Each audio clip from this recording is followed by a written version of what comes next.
Recently, the world marked the 2022 edition of the Recycling Day themed Recycling Fraternity, set aside to celebrate recyclers and highlight the activities in the circular economy, which is focused on creating awareness around waste management and reuse of materials termed as waste products, which can in turn create economic value.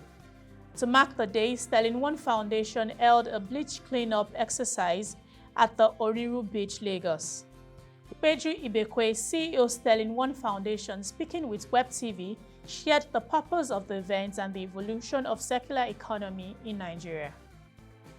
Well, in my opinion, there is no better time than now for there to be an increase in awareness, and not just awareness, action, when it comes to creating a circular economy in Nigeria. And you know, Sterling One Foundation has one of its core thematic areas as climate action, which is why it's something we have prioritized and we're really focused on. And we're so glad, like you rightly mentioned, we have quite a number of partners who have joined us in this fight against climate change in Nigeria. Over the years, there didn't seem to be so much awareness concerning the circular economy. But of course, it's obvious to anyone that right now we're almost in the, should I say, midnight hour. Yeah. If we do not act now, we're actually destroying ourselves and our future. So the issue of the climate is a matter of life and death. Sterling One Foundation has prioritized this in our activities, which is why we have this beach adoption project, which we started exactly a year ago, March 2021. And so far, we have succeeded in adopting 4 beaches. And these beaches are Alpha Beach, Aleko Beach, Lafiaji Beach, Iwerekun Beach. And what do we do at these beaches? In the spirit of promoting a circular economy, we build the capacity of the locals, the youth and women in these communities. Now talking about gender equality. We build the capacity of the male and female in these communities, teach them to recycle. Because what you find more often than not is that the waste ends up back inside the sea, both recyclable and non-recyclable. We teach them how to recycle. We build their capacity. We provide for them equipment. We do regular capacity building, not just one-off, right? And beyond this, we also now remunerate them to ensure sustainability. And what it also does, it provides an alternative source of income generation for them. In some cases, you find people use recyclables for school fees. We've done that also before, right? And we find people using recyclables for pads for women. Really? Yes. Wow. Right? And recyclables also for health insurance. The point is that we're building the circular economy and we're supporting it, I'll put that way, because you find that what is termed waste can actually be wealth when harnessed properly. And I think that is the base of the circular economy. The representative of the Managing Director of Sterling Bank, Mr. Tunde Adeola, Executive Director, Commercial and Institutional Banking, spoke to the need for a clean environment and the impact the bank has made in this regard. It was sometimes projected with time that we are going to have more PET bottles in the water than fishes. So imagine now turning it around, food comes from the water. So the environment is going to be largely impacted. The environment, just imagine where you can no longer have fish to eat, only have PET bottles.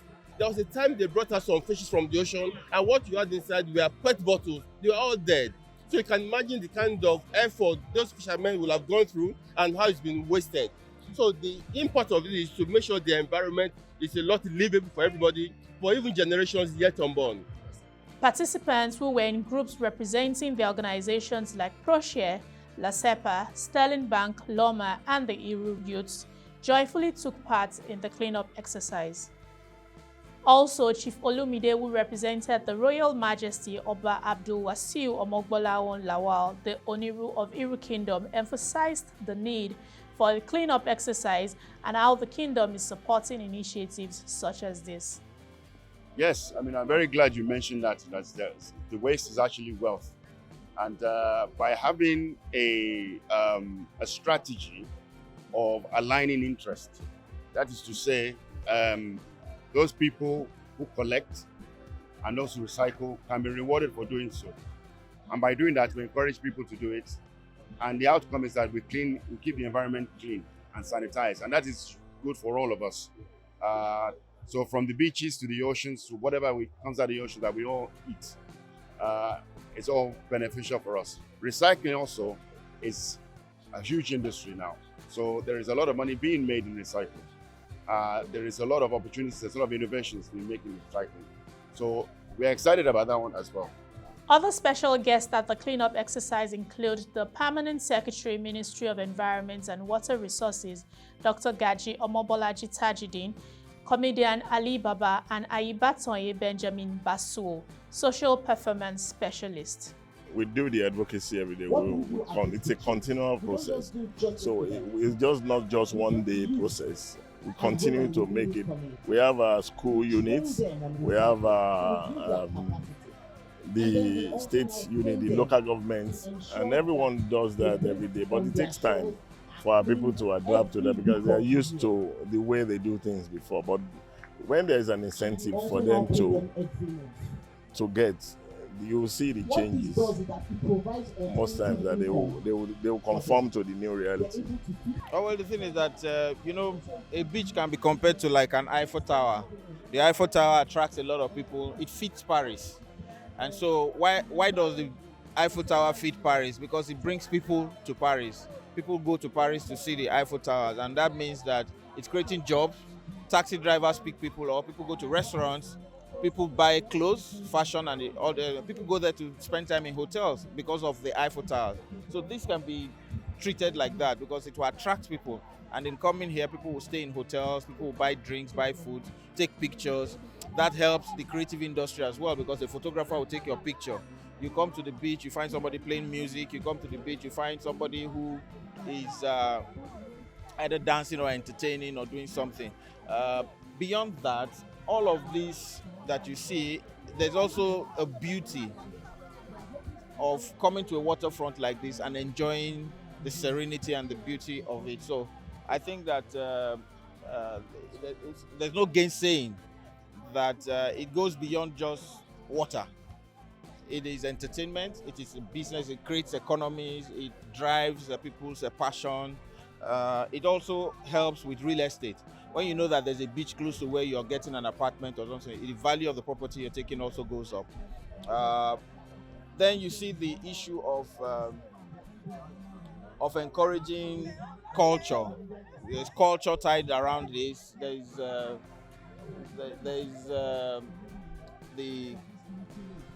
the people that come here get to interact, social interaction and all of that stuff. So I believe there's a lot more. And coming here is just to help support and put star power, as they say, to get and create the awareness. Pictures will be taken, we'll post them on social media so that people can know that they can do a lot more with this, yes.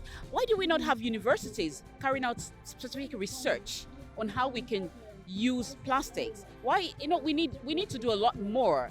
And at this point, it's not just creating awareness anymore. It's going beyond the awareness to what we do with the recycled waste. The beach cleanup exercise, organized by Sterling One Foundation with a focus on creating awareness around waste management in Nigeria, is a welcome development to harnessing the economic value in the circular economy. Likewise, we believe that if properly harnessed through right policies and regulations, it will help to create jobs and contribute to the nation's GDP.